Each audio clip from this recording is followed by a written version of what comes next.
दोस्तों, मैंने देखा है कि निमसेट एमसीए एंट्रांस में एनालिटिकल एबिलिटी और लॉजिकल रीजनिंग का जो सिलेबस है उसको लेके काफी स्टूडेंट्स में कंफ्यूजन होता है कि उसमें हमें क्या पढ़ना चाहिए, कौन कौन से टॉपिक पढ़ने चाहिए। ठीक है, इसको लेके बच्चों में कई कंफ्यूजन होते हैं। तो आज मैं वो सारे टॉपिक्स बताने वाला हूं जो कि आपको analytical ability and logical reasoning के अंदर पढ़ना है, जिससे कि आपका निमसेट का प्रिपरेशन काफी अच्छा हो जाएगा। तो चलिए स्टार्ट करने से पहले जस्ट मैं आपसे रिक्वेस्ट करता हूं कि अगर अभी तक आपने मेरे चैनल को सब्सक्राइब नहीं कर रखा है तो सब्सक्राइब कर ले और बगल में जो बेल है उसे जरूर क्लिक करें, जिससे मेरे जितने भी नए वीडियोस हैं उनके नोटिफिकेशन आपको मिलता रहे। तो चलिए स्टार्ट करते हैं। तो चलिए दोस्तों, इस वीडियो में हम लोग देखेंगे कि निमसेट में एनालिटिकल एबिलिटी और लॉजिकल रीजनिंग का जो सिलेबस है उसमें हमें क्या क्या पढ़ना चाहिए, कौन कौन सा टॉपिक हमें पढ़ना चाहिए। तो यहाँ पर आप स्क्रीन में देख सकते हैं, मैंने सारे टॉपिक्स लिख रखे हैं। ठीक है, जो भी मुझे लगा कि इस तरह के क्वेश्चंस जो है निमसेट में आते हैं। तो यहाँ पर जो आपका analytical ability and logical reasoning में दो तरह के टॉपिक होते हैं, एक रीजनिंग टॉपिक होता है और एक एरिथमेटिक टॉपिक होता है।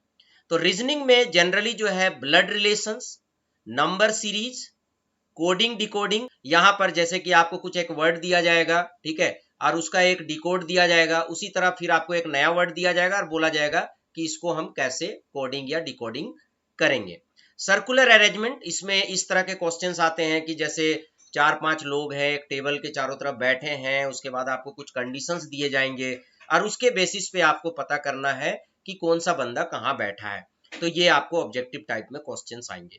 डिडक्शंस है, जैसे कोई अमाउंट है उसमें कुछ डिडक्शंस की बात होगी, कुछ घुमा फिरा के आपको क्वेश्चन दिया जाएगा। देन डिस्ट्रीब्यूशंस है, पजल्स है, पजल में कुछ भी आ सकता है। ठीक है, ये आप ध्यान रखिएगा। पजल में डायग्राम के थ्रू भी आ सकता है, बिना डायग्राम का भी आ सकता है, कैसे भी पजल्स आ सकते हैं। सिलेक्शंस है, डायरेक्शन एंड डिस्टेंस है। तो डायरेक्शन एंड डिस्टेंस में कुछ ऐसे क्वेश्चंस आते हैं कि जैसे नॉर्थ में वो 5 किलोमीटर गया, फिर लेफ्ट साइड में मुड़ गया, फिर वो जो है आगे 10 किलोमीटर गया, और इस तरीके के कुछ क्वेश्चंस आते हैं और उसके बेस पे जो है आपसे जो है कुछ क्वेश्चन पूछा जाता है। लेटर सीरीज टेस्ट, जिसमें लेटर को लेके कुछ सीरीज होगा और आपको बताना पड़ेगा कि नेक्स्ट क्या होगा, या फिर मिडिल में कुछ चीजें मिसिंग होंगी वो आपको बताना पड़ेगा।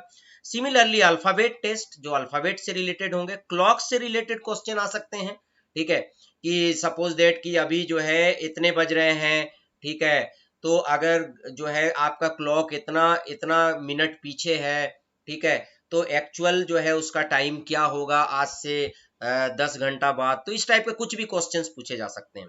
सिंबल्स एंड नोटेशंस, कुछ आपको सिंबल्स दिए जाएंगे, कुछ नोटेशंस दिए जाएंगे, उसके बेसिस पे क्वेश्चन पूछा जाएगा। उसके बाद नेक्स्ट जो है सिलोजिज्म टेस्ट है। इसमें जनरली क्या होता है कि आपको कुछ स्टेटमेंट्स दिए होते हैं और उन स्टेटमेंट्स के बेसिस पे आपको कुछ कंक्लूजन निकालना पड़ता है। ठीक है, तो इस तरह के जो टॉपिक्स है वो रीजनिंग में आएंगे। और एरिथमेटिक से रिलेटेड जो टॉपिक्स हैं वो है सिंपल इक्वेशन, कुछ इक्वेशन के फॉर्म में जो है क्वेश्चन पूछे जा सकते हैं। उसके बाद है परसेंटेज, तो मुझे जहां तक लगता है कि परसेंटेज से 1-2 क्वेश्चन तो जरूर ही रहता है निमसेट के एग्जाम में।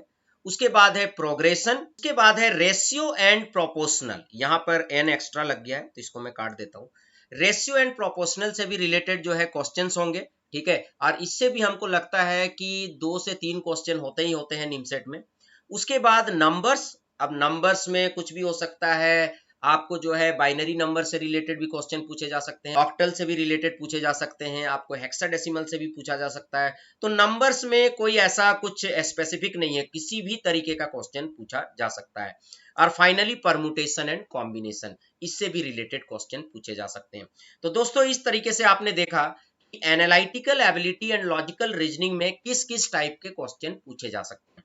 तो दोस्तों, ये जो टॉपिक्स मैं आपके सामने लाया हूं, इन टॉपिक्स को लाने के लिए मैंने लास्ट के कुछ सालों के निमसेट के जो पेपर हैं उसको एनालाइज किया है और उससे पता चला है कि इन टॉपिक से जनरली क्वेश्चन पूछे जाते हैं।